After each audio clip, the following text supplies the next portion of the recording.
I draw this spider web up here, and I see it, and I think to myself, at the center of this really is the Fed. They're in this thing all the way around, and yet you want to talk about powerful people.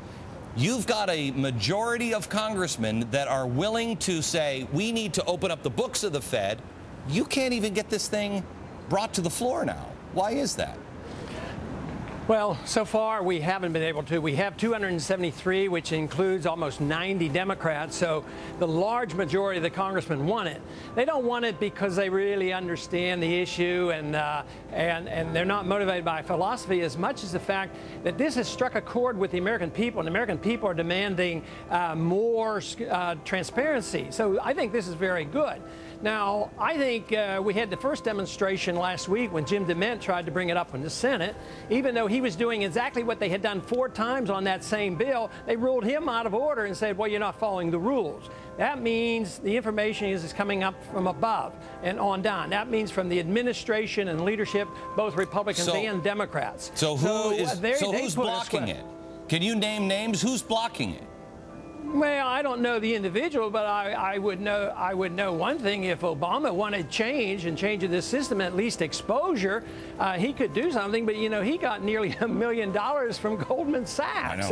So we don't expect anything from the administration. The same people, you know, this to me is a perfect example of my argument that I've made, and I think you generally agree with it. There's not a whole lot of difference between the two parties. No. You know, they're owned by the same people. You take this Goldman Sachs issue. Wouldn't it be revealing if we were able to get the transcripts and all the agreements and discussion that all Treasury and all Federal Reserve officials have had with Goldman Sachs? I mean, that would be a revelation. But boy, they're hysterical when they think we're coming down close to saying that we might be able to open up the books. I got some information the other day that during another crisis in Central America, the banks were in trouble, and our Fed went to the IMF and told the IMF to pay the interest to the banks. I mean, that's how corrupt it is.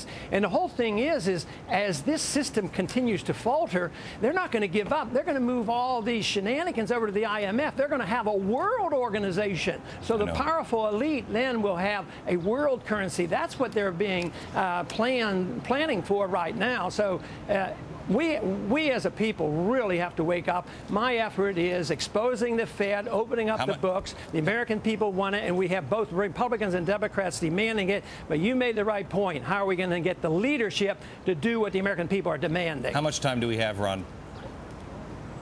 How much time do we have to wake up? That is hard to say. Timing is really tough in Austrian economics. We know what the inevitable outcome will be. But I would guess it's just a few more years. I would think the handwriting will be clearly on the wall before Obama finishes his first term, which means the next shoe is the crisis in the dollar, the value of the dollar, not just the financial system. We will see high inflation rates soon. Congressman Ron Paul, thank you very much, sir.